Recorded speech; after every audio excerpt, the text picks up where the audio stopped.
Toi aussi, t'entends partout que ce n'est plus nécessaire d'acheter de l'immobilier en France. Aujourd'hui, ce qu'on va faire, c'est que je vais te montrer concrètement comment je fais mon travail d'investisseur immobilier, comment je fais mes recherches sur Le Bon Coin et Se Loger avant même d'aller visiter les biens. Cette vidéo, c'est tout simplement comment je procède avant d'aller visiter les biens sur place. J'ai déjà fait une vidéo, je crois que je l'ai intitulée « On va visiter des biens en Ile-de-France à moins de 100 000 euros ». Ça, c'est la partie terrain. Et là, ça va être la vidéo avant d'aller sur le terrain où je t'explique comment je fonctionne. On va appeler directement des agents immobiliers ensemble. J'espère que tu es prêt, c'est parti. Alors j'ai sélectionné quelques biens déjà en amont, en région parisienne. Principalement, on a du 92, donc les Hauts-de-Seine, on a du 93, la Seine-Saint-Denis, et je crois qu'il y a du 95, le Val d'Oise. Donc avant tout appel téléphonique, important, il faut savoir où tu vas. On n'appelle pas toutes les annonces qui nous paraissent bien. Déjà, tu dois connaître ton budget. Est-ce que c'est 80 000 euros, 120 000 euros, 300 000 euros? C'est pas la même chose dans les villes sélectionnées. Tu as autant de villes où le prix au mètre carré il est à 2500 euros que des biens à près de 7000, 7500 euros du mètre carré. Et évidemment, si tu me regardes et que tu gagnes 2000 euros, ne va pas chercher un 40 ou 50 mètres carrés dans les villes à 7000 euros du mètre carré. Tu perds ton temps. Voilà 2-3 notions importantes avant les appels. Tu dois te focaliser, selon moi, sur 2-3 villes. Avec les personnes que j'accompagne, c'est ce que je leur dis. Allez, 3-4 villes aux environs de chez eux. Quand je dis aux environs, c'est-à-dire 30-40 minutes maximum en voiture, parce que trop de dispersion, c'est pas bon. De deux, tu dois connaître les prix au mètre carré par cœur des villes que tu vises. Évidemment, c'est à affiner en fonction de la surface, en fonction du type de bien, est-ce qu'il y a une place de parking, la qualité du bien, l'adresse du bien. Tu peux avoir quelques infos pour démarrer sur un site qui s'appelle Meilleurs Agents si tu ne connais pas. Après, évidemment, il faut affiner, mais c'est déjà un bon début pour démarrer. Voilà, grosso modo, on va faire comme ça. Ah oui, troisième chose, pour du locatif, c'est important, on parle de chiffres, il faut aller chercher au moins du 9-10% brut minimum. Alors là, je vais me focaliser spécialement sur de l'immobilier locatif classique. On ne va pas parler de location courte durée, on ne va pas parler d'immeubles de rapport, on va pas parler de colocation, des choses que je peux faire. Là, c'est vraiment pour l'exercice, on va aller au plus simple, on va aller chercher des petites surfaces, T2, peut-être T3, studio, et on va aller chercher du 9-10%. Alors, on va démarrer, on va t'afficher de toute façon à l'écran les annonces que j'ai pu regarder. On va aller sur Le Bon Coin, donc ça sera affiché à l'écran. Celui-là me paraissait pas mal. Voilà, 2 pièces, 20 mètres carrés à Bagnolet. Bagnolet, ouais, on est sur des villes à peu près 5000, 5500 euros du mètre carré en moyenne. Je connais un peu. Ok, ça m'a l'air pas mal. Il y a des travaux. Écoute, on va appeler directement. Puis on fera un débrief juste après.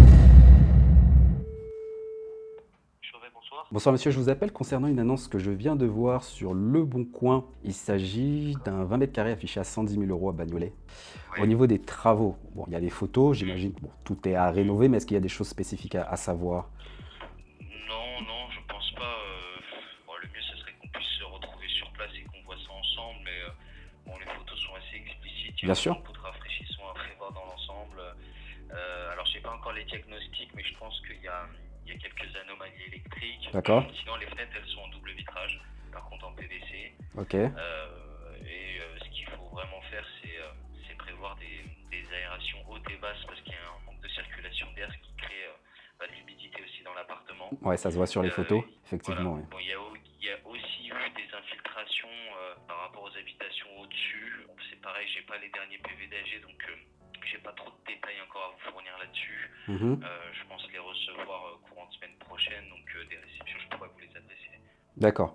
Ok, donc les fenêtres en double vitrage, oui. C'est déjà ça. Je vous ai dit PVC, mais c'est bois. Pardon. Ah, des fois en bois, faudrait voir, Le diagnostic a été fait déjà ou c'est en cours, c'est ça? Il est en cours de réalisation, c'est ça.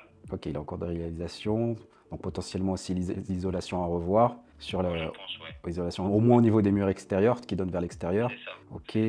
Au niveau des charges, qu'est-ce que ça donne dans cette copropriété? Alors les charges, j'ai noté 60 euros par mois. Ça comprend quoi? J'imagine juste l'eau froide et puis l'électricité des communs, les assurances. Okay. C'est un immeuble de combien d'étages? 2 étages. R+2, oui, c'est ça. R+2, oui, donc ça va, il n'y a pas trop de coûts. C'est une copropriété professionnelle ou un bénévole? Non, c'est professionnel. Ok, donc 60 euros par mois. C'est une petite copro, je pense qu'au total, ils sont une petite dizaine. Ok, ça c'est pas mal. Tant que je suis sur la copro, est-ce qu'il y a des choses à prévoir au niveau de la façade, au niveau de l'intérieur, des cages d'escalier, des toitures ou pas? Non, pour le moment, non. C'est assez propre? Après, j'ai pas les AG non plus, hein, comme je vous l'ai dit. Bah après, vous êtes allé sur place. Moi, bon, sur les PV d'AG, on pourra voir. Sur place, mais voilà. J'y suis allé sur place, c'est vrai que l'immeuble, en fait, Bagnolet, c'est quasi que des années 30. Oui, je sais bien, oui. Donc, voilà, c'est des immeubles qui peuvent être dans l'immeuble il y a 6 mois de ça. Mhm. Il y a 6 mois de ça, il n'y avait pas de travaux à prévoir, enfin, en termes de grosses œuvres en tout cas. Ouais. Maintenant, sur l'AG 2025, je sais pas. Vous êtes parti le voir au niveau de la copropriété, c'est dans quel état? Bah, dans l'ensemble, c'est correct. C'est correct? Ok, Ouais. c'est correct. On est à quel étage? Parce que du coup, je vous ai pas demandé si Et c'est... au rez-de-chaussée. On est au rez-de-chaussée sur... Ok, rez-de-chaussée. Et la taxe foncière, je crois qu'elle doit être quoi? 500 €, 600 € là-bas? Si là-dessus, on est à 920. Ah ouais, c'est une grosse taxe foncière là-bas. Ouais, ah ouais, Bagnolet, oui. Donc 920 € pour la TF, ok. Et tout à revoir à l'intérieur, ok. Place de parking, cave ou pas? Non, il y a une cave commune et pas de place de parking. Pas de place. Bon, l'avantage sur ce secteur-là, c'est que vous êtes vraiment à 2 pas du Ouais, BTP. c'est ce que je vois. Donc, voilà. On est quand même plutôt bien passé. Vous avez l'adresse, s'il vous plaît, ou au moins la rue que je puisse voir? C'est rue... quelque chose comme ça. 50 rue. Ok, bon, je regarderai. Ouais. Je regarderai tout ça. Oui. Ok. Bah écoutez, je prends note de tous ces éléments. Je pense que j'ai tout. Ah oui, c'était loué. C'est loué encore ou c'était loué? Non, ça a été loué il y a un moment, Oui. mais bon, vu l'état de l'appartement, les propriétaires ont préféré mettre fin au bail et vendre le bien. Ok. Et aujourd'hui, bon, pour qu'on puisse aussi avancer et gagner du temps en termes de négociation, jusqu'où ils peuvent aller, vous avez une idée? Bon, ils me le disent pas toujours hein, sur celui-ci. Il y a toujours une petite marge. Ouais, je pense qu'il y a une petite marge maintenant de combien exactement, j'en ai aucune idée, je ne saurais pas vous dire. Ok, mais ils sont ouverts, quoi. Ils sont ouverts à une petite négo, oui, je pense que oui. Ok, bah écoutez, je regarde tout ça rapidement. Je reviens vers vous pour pouvoir faire une visite. Bon, généralement, moi, je suis assez flexible. Hein. On pourra le faire en semaine, que ce soit en matinée ou dans l'après-midi. Vous me dites, Ouais. je suis en fonction de vous. Moi, y a pas de... Ok, super. Vous avez un numéro, parce que je crois que c'est un fixe que j'ai appelé. Il y a un numéro de téléphone sur lequel je peux vous joindre? Je vous le donne, bien Ouais. sûr, c'est 06 13 Ouais. Oui.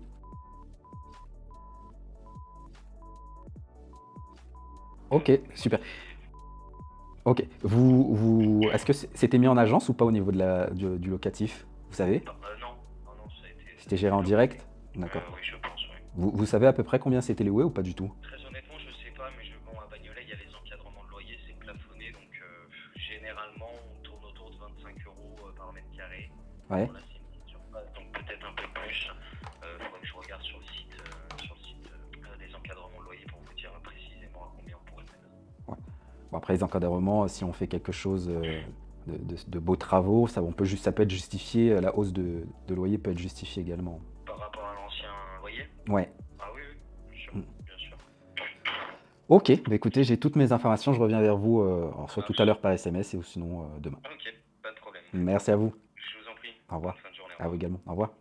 Donc voilà, là comme tu as pu le voir, c'est généralement ce genre d'échange que j'ai avec les agences. Toutes les infos qu'il faut demander, l'état du bien. Alors, c'est vrai que sur les photos, on voit l'état du bien. Je sais qu'il y a un peu tout à rénover, mais j'aime bien poser la question pour que les agents me donnent leur ressenti. Parfois, il y en a, ils vont te dire « Ah oui, non mais monsieur, là, il y a tout à refaire ». Ils sont conscients et donc ça joue dans la négociation derrière. Alors qu'il y en a, ils peuvent avoir des blocages en se disant « Ah non », par exemple sur ce bien, dire « Oh, c'est un petit coup vite fait ». Et tu sais que eux, ça va être un peu plus chiant derrière de négocier. Alors que là, il est conscient qu'il y a des travaux à faire, qu'il y a même quasiment tout à refaire. Donc ça, c'est pratique. Qu'est-ce que j'ai noté? Alors, fenêtre double vitrage bois. Alors généralement, les anciens comme ça, c'est pas les meilleurs. Faut voir sur place ce que ça donne parce que la menuiserie, ça a quand même un coût. Les aérations, ça c'est super important. Il faut que le logement respire. Est-ce qu'il y avait des aérations sur les fenêtres? Ça aussi, on ne sait pas. Au niveau des PV d'AG, ça on pourrait en faire une vidéo, mais c'est important de les avoir pour savoir qu'est-ce que la copropriété a prévu de faire dans les prochaines semaines, mois, années à venir. Ça, c'est super important. L'isolation à refaire uniquement des murs extérieurs, ça suffit.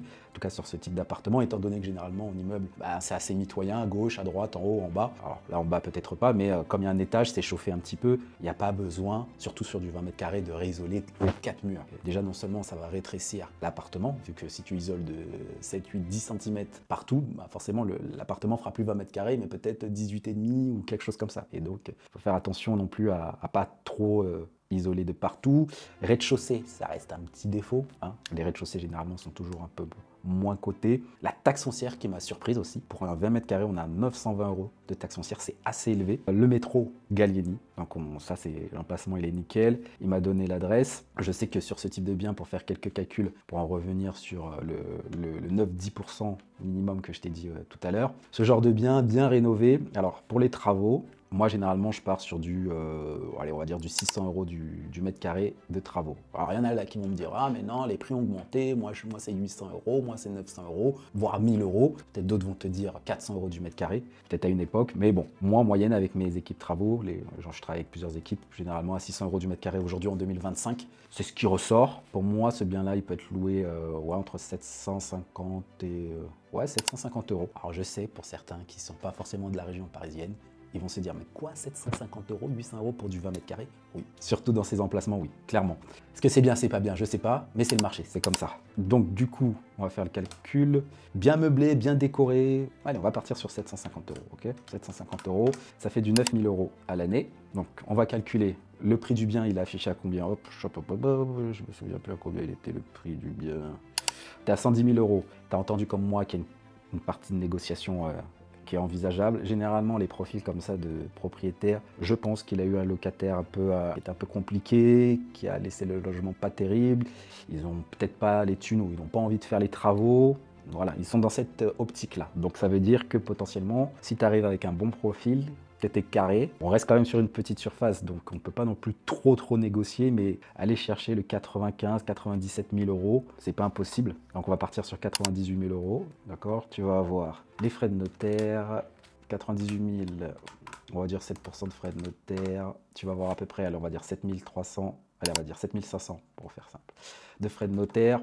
On rajoute les travaux, je t'ai dit qu'on était sur 600 € du mètre carré, il y a 20 mètres carrés, donc tu fais 600 x 25, ça fait à peu près 15 000 € de travaux, plus ou moins. Tu vas rajouter, aller sur ce type de surface, 2500 €, ouais, allez, on va dire 3000 d'ameublement, décoration, etc. Ça te donne 98 000 plus 7500 plus 15 000 plus 3000, 123 500. Et je t'ai dit qu'on était à 9 000 € de loyer, plus ou moins, sur ce type de bien. Donc 9 000 divisé par 123 500, voilà, ça donne sur papier 7,3% brut. Je t'ai dit qu'au départ, nous, il fallait plutôt viser du 9-10% brut en moyenne. En fonction des villes, on peut aller un petit peu plus bas. Là, on est quand même sur des villes qui sont plutôt pas mal en région parisienne. On est à peu près à 5-6 000 € du mètre carré. On peut peut-être aller un peu plus bas. Mais voilà un petit peu comment je fonctionne avant même d'aller visiter les biens. Je fais ces petits calculs, j'appelle les agents immobiliers pour prendre la température, pour me faire connaître. En mettant ces chiffres-là sur papier, je sais où je vais pas me déplacer pour rien, même si j'estime que dans l'immobilier, on se déplace rarement pour rien. On fait toujours des rencontres. Il y a toujours des agents immobiliers qui, même si le bien que tu vas visiter ne te plaît pas, ont d'autres biens à te présenter. Mais voilà un petit peu la méthodologie. Évidemment qu'il y a encore beaucoup de choses à voir, mais je trouve que c'est un bon exercice, là, que tu peux tout à fait réaliser, toi, de ton côté, pour aller chercher des biens sur Le Bon Coin et Se Loger. Évidemment, si tu veux aller plus loin, il faut creuser beaucoup plus de choses. Dis-moi aussi, ça c'est important, est-ce que tu veux qu'on fasse une vidéo spécifiquement pour les colocations? Moi je fais beaucoup de colocations, comme je l'ai dit, j'en ai pas mal en région parisienne. Évidemment, en colocation, on va pas chercher du 9 ou 10%, on va aller chercher du 13, 14, 15%, on en trouve. Est-ce que tu veux que je fasse cet exercice pour des opérations d'achat-revente de marchand de biens? Est-ce que tu veux que je fasse une vidéo sur la négociation? Ça c'est important parce que ça aussi c'est un gros atout quand tu fais de l'investissement immobilier, du marchand de biens, etc. Une vidéo sur les calculs, parce que je t'ai dit 9-10%, mais attention, évidemment, il faut aller dans le détail, il faut aller, par exemple, tu vois, la taxe foncière elle est haute là-bas, il faut calculer beaucoup plus de choses que ce que j'ai évoqué là. Mais voilà grosso modo comment je fais. Et là, je pense que la vidéo, elle va être déjà assez longue. Je pensais que j'aurais pu faire une autre vidéo sur un bien qui était dans le 92, dans les Hauts-de-Seine, mais dis-moi si ça t'intéresse que je refasse cet exercice sur cet autre bien. Et puis, écoute, n'hésite pas à laisser des commentaires. On continue la conversation dans les commentaires. À la prochaine. Salut.